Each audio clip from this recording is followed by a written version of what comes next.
তো বন্ধুরা, আজকে আপনাদের সামনে যে বিষয়টি নিয়ে কথা বলবো সেটি হচ্ছে এই কম্পিউটার সংক্রান্ত বিষয় নিয়ে। তো আপনাদের ইতিমধ্যে গত ভিডিওতে দেখাইছিলাম যে কিভাবে আপনারা জেনারেটরের কার্যক্রম সংক্রান্ত বিষয়।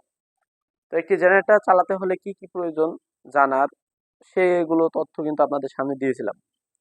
তো আমি আজ আপনাদেরকে বলবো যে কিভাবে একটি কম্পিউটার আপনারা অপারেটিং করবেন। তো একটি ইলেকট্রিশিয়ান হিসেবে কিন্তু আপনাদেরকে নানান ধরনের কাজ কিন্তু জানতে হবে। শুধু যে আপনি শুধু লাইট জোড়া দিবেন, লাইট ফ্যান চালাবেন, এতে কিন্তু হবে না অফিসের ক্ষেত্রে। তো আপনাদেরকে অবশ্যই কম্প্রেসার, জেনারেটর, সার্ভিস স্টেশন এইসব ধরনের সকল ধরনের বিষয় সংক্রান্ত কিন্তু আপনার মানে ধারণা থাকতে হবে। তা না হলে কিন্তু আপনি টিকে থাকতে পারবেন না। কারণ আমাদের মতো ইলেকট্রিশিয়ান কিন্তু বহুত আছে যারা সার্টিফিকেট নিয়ে ঘুরতেছে, ডিপ্লোমা পাস, তাদের কিন্তু চাকরি হচ্ছে না। কেন হচ্ছে না? কারণ তারা সার্টিফিকেট নিয়েই ঘুরতেছে, বাট তারা হাতে কলমে কাজ জানতেছে না বা তাদের প্রশ্ন করলে পারতেছে না। তো আমি আপনাদের যাদের ডিপ্লোমা আছে তারা তো এই ভিডিও যদি পুরোপুরি দেখেন না টেনে, অবশ্যই এটা হেল্পফুল হবে। আর যাদের মোটামুটি ধারণা আছে তাদের জন্য আরো ভালো হবে। তো আশা করি আপনারা সম্পূর্ণ ভিডিওটি দেখবেন না টেনে। আর অবশ্যই ভিডিওটি শুরু করার আগে আপনারা যারা চ্যানেলটি সাবস্ক্রাইব করে নেন, অবশ্যই চ্যানেলটি সাবস্ক্রাইব করে করে রাখবেন এবং পাশে থাকা বেল আইকনটি বাজিয়ে দিবেন।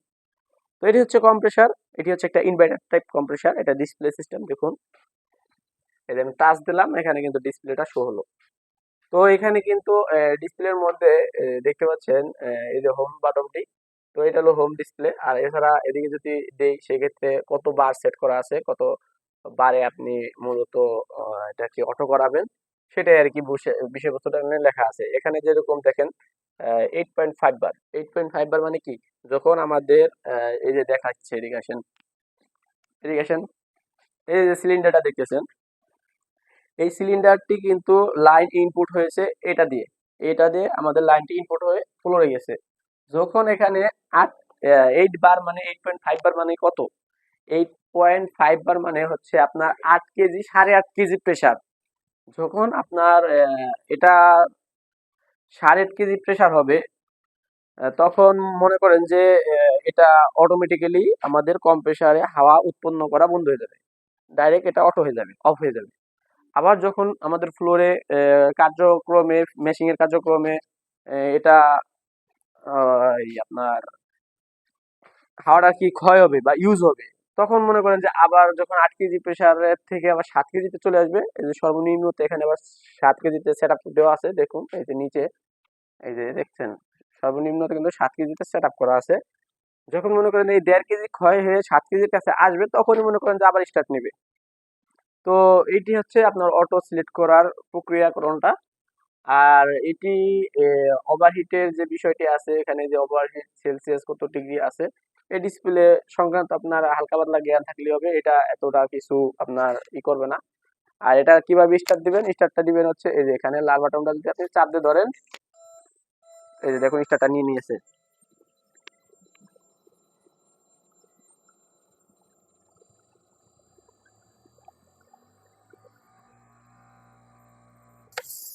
তো আমি দেখতে পাচ্ছেন যে আমি কিন্তু জিরো বাটনে চাপ দিয়ে আমি কিন্তু এটা অফ করে দিচ্ছি। টাচ সিস্টেম আর কি।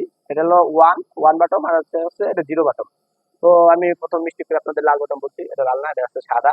তো যাই হোক, তো দেখতে পাচ্ছেন যে আমাদের মেশিনটি কিন্তু অন হয়ে গিয়েছিল আমি এটা সোয়াটা দেওয়ার সাথে সাথে। তো এটি হচ্ছে এটা স্টার্ট দেওয়ার মেন একটি প্রক্রিয়াকরণ। আর এটা মনে করেন যে এই যে ইনভার্টার টাইপ যে ইয়াটা আছে, আমাদের কম্প্রেসারটি আছে, এই কম্প্রেসারটি আপনাদের অনেকগুলাতে এরকম ডিসপ্লে সিস্টেম থাকবে না, ওটা ম্যানুয়াল থাকবে, সুইচ সিস্টেম। তো ডিসপ্লে থাকলে ছোট্ট একটা ডিসপ্লে থাকবে। আমাদের ওই পাশে আরেকটি আছে, ওইটা একদম সুইচ সিস্টেম বাংলা, ওটা ইনভার্টার না, ওটা সবসময় পর্যায়ক্রমে মোটর চলতেই থাকে। আর এখানে যখন আপনি কাজ করবেন সেক্ষেত্রে আপনাদের কয়েকটি বিষয় মাথায় রাখতে হবে। সেটি হচ্ছে হলো এটার ভিতরে তেল আছে, এই ড্রামটির ভিতরে, কম্প্রেসারের ভিতরে তেল আছে। সেই তেলের লেভেল দেখতে হবে। যখনই তেলের লেভেল কমে যাবে সেক্ষেত্রে কম্প্রেসার হিট হয়ে যাবে, বারবার বন্ধ হয়ে যাবে। দেখতে হয় প্রত্যেকটাতে কিন্তু এরকম সিলিন্ডার থাকে কম্প্রেসার। এই যে তেলের লেভেল দেখুন, এটা কিন্তু তেল মাইনাসে আছে, অনেকটা মাইনাসে আছে, এটা তেলটা দেওয়া প্রয়োজন। তো এটা আমরা দিয়ে দিব পরবর্তীতে। তো ভিডিও করার উদ্দেশ্যে আপনাদেরকে দেখানো হয়ে গেল, আমারও পরীক্ষা হয়ে গেছে। সমস্যা নাই, এটা আমরা পরবর্তীতে তেল দিয়ে নিব। তো আরেকটি বিষয় মাথায় রাখতে হবে, সেটি হচ্ছে এখানে একটা এয়ার ফিল্টার আছে, এটা হলো মোস্ট ইম্পর্টেন্ট একটি বিষয়। তো এই এয়ার ফিল্টারটি যদি আপনাদের জাম হয়ে যায়, এয়ার ফিল্টারটি খোলা যায় আর কি, এটা খুলতে একটু ভেজাল হয়।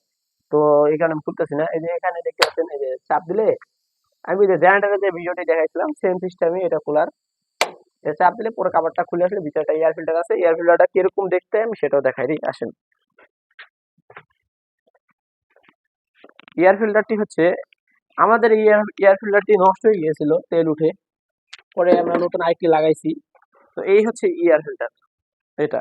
তো এটা দেখতে পাচ্ছেন, এটা মনে হয় আধা মন ওজন হয়ে গেছে, এত ওয়েট, তেল খেয়েছে, এটা অনেক হালকা থাকে।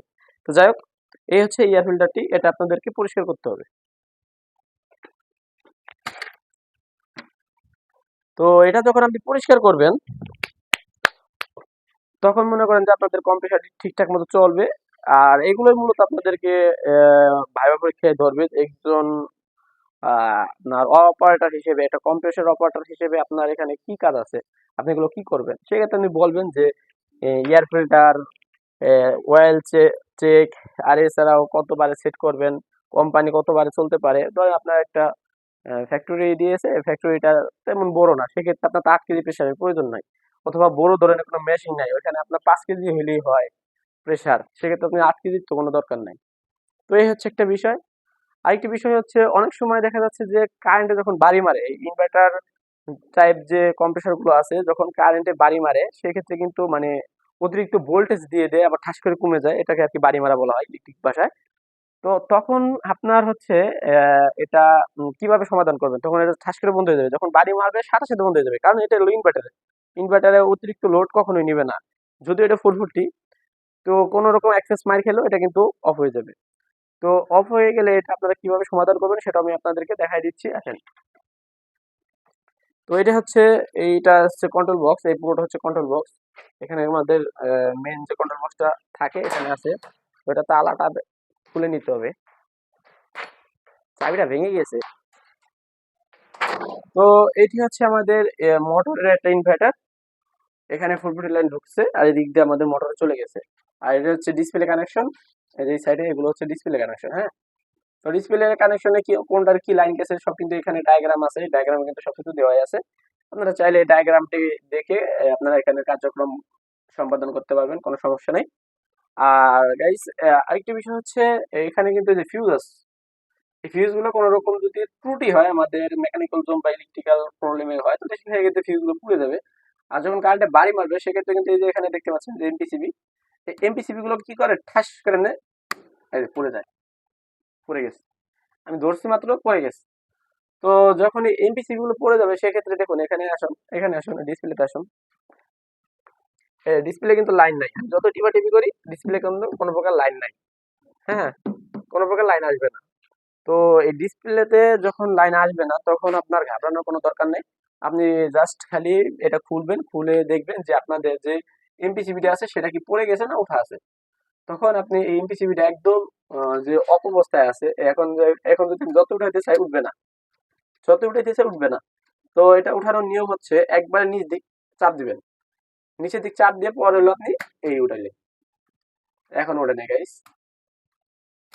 এই যে এখন উঠছে।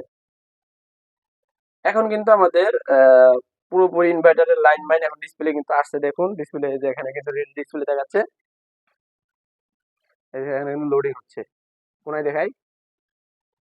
তো দেখতে পাচ্ছেন এখানে লোডিং হচ্ছে, এটা আর কি পুরোপুরি কার্যক্রম শুরু হতে বেশ কিছুক্ষণ সময় নেবে।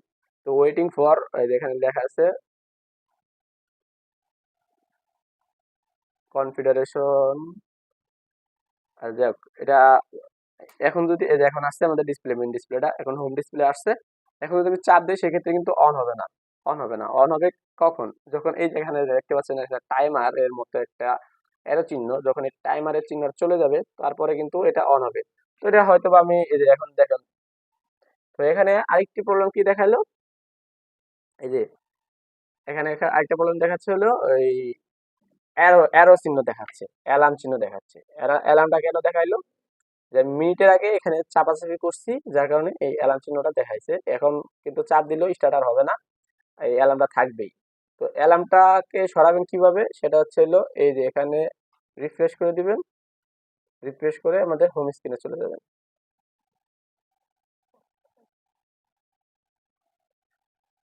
তো এই যে আমাদের হোম স্ক্রিন চলে আইলো। এখন যদি চাপ দিই সেক্ষেত্রে স্টার্ট হবে। স্টার্ট দেওয়ার সাথে সাথে সবুজ বাতি জ্বলবে। তো স্টার্ট নিয়ে নিয়েছে গাইস, আমি অফ করে দিলাম। তো দেখুন আবারও কিন্তু টাইমার যে বাটনটি আসলো সেই টাইমারের বাটনটি কিন্তু চলে আসছে। এখন কিন্তু আবার চাপ দিলে এই টাইমের কারণে স্টার্টটা কিন্তু নিবে না। তো এটি হচ্ছে একটি মূল একটি বিষয়, সেগুলো অবশ্যই জানা থাকা প্রয়োজন। এগুলো যদি না জানেন তাহলে কিন্তু একটি কম্প্রেসর অপারেটিং করা আসলে সম্ভব না। এগুলো অবশ্যই জানতে হবে। আর এখানে আরেকটি বিষয় আছে, সেটি হচ্ছে আপনাদেরকে দেখতে হবে যে এখানে একটা রেডিয়েটর আছে, এয়ার রেডিয়েটর বলে আর কি। এই এয়ার রেডিয়েটরটা কি পরিমাণ ময়লা হয়েছে, এই দেখুন এখানে ময়লার অভাব নাই। আমি আপনাদের কইতাছি অত আমি নিজে পরিষ্কার করতে করি না, এই যে অবস্থা ময়লা। তো যাই হোক, যাদেরকে এখানে দায়িত্ব অবরত ভাবে দিয়ে রেখেছিলাম তারা এটি পরিষ্কার এখনো করে নাই, তো তাদেরকে ধরবো, আশা করা যাক। তো গাইস আপনারা জানেন যে আমি মূলত এসি সংক্রান্ত বিষয়গুলো আপনাদেরকে বেশি দেই, এসি সংক্রান্ত তথ্য এবং ফ্রিজ, এগুলো ভিডিও কিন্তু আপনাদের এই চ্যানেলটাতে বেশি দেওয়া হয়। আর যেহেতু এটা আরেকজনের আন্ডারে আছিল, সে এটার অপারেটিং করতো, তো সে ঠিক মতো দায়িত্বটা পালন করে নাই, যার কারণে এটা এখনো ময়লা। তো আমি ওই বিষয়টা নিয়ে কথা বলতেছি না। তো এটা আপনাদেরকে অবশ্যই পরিষ্কার করতে হবে। সেক্ষেত্রে যদি পরিষ্কার না করেন সেক্ষেত্রে কারেন্ট বিল বেশি আসবে, আবার কি আমাদের যে মোটরটি আছে, মেকানিক্যাল জোনগুলো আছে, সেগুলো কিন্তু অনেক হিট হয়ে যাবে, গরম হয়ে যাবে। তো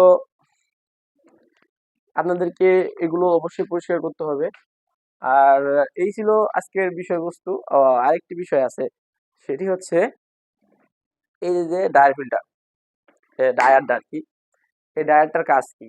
এই ডায়ারটির কাজ হচ্ছে যখন আমরা কম্প্রেসারটা চালাই, তখন এই কম্প্রেসারটির যে পানি আছে, সেই পানিটি কিন্তু হাওয়ার মাধ্যমে চলে আসে। হাওয়ার মাধ্যমে যখন চলে আসে তখন এই ডায়ারটির কাজ হচ্ছে এই পানিটাকে বাইরে ফেলিয়ে দিয়ে শুধু হাওয়াটাকে ভিতরে দেওয়া। আর যখন এখানে কম্প্রেসারটি আহ, ই হয় আপনার, কি বলে, মানে তৈরি হয়, তখন কিন্তু অনেক হিট হয়ে থাকে। হিট হয়ে থাকলে এদিক দিয়ে অনেক গরম গরম আসে আর কি। তখন যদি গরম হাওয়াটা মেশিং এর ভিতরে যায় সেক্ষেত্রে মেশিং এর সমস্যা হতে পারে। তার কারণে এদিক দিয়ে ঢুকে ঢুকে এখানে ফিল্টারিং হয়, এখানে ঠান্ডার প্রক্রিয়া কোন চলে আর কি। ঠান্ডা হয়ে পরে এই পাইপটা দিয়ে আবার ঠান্ডা হাওয়াটা ফ্লোরে যায়, যাতে গরম হাওয়াটা না যায়, এই কারণে আর কি এটা ইউজ করা। তো এটারও কন্ডেন্সার আছে সাইডে, ঠান্ডা হওয়ার জন্য এই সাইডে কন্ডেন্সার আছে। এই কন্ডেন্সারও কিন্তু আপনাদেরকে হাওয়া মেরে সবসময় পরিষ্কার করে রাখতে হবে।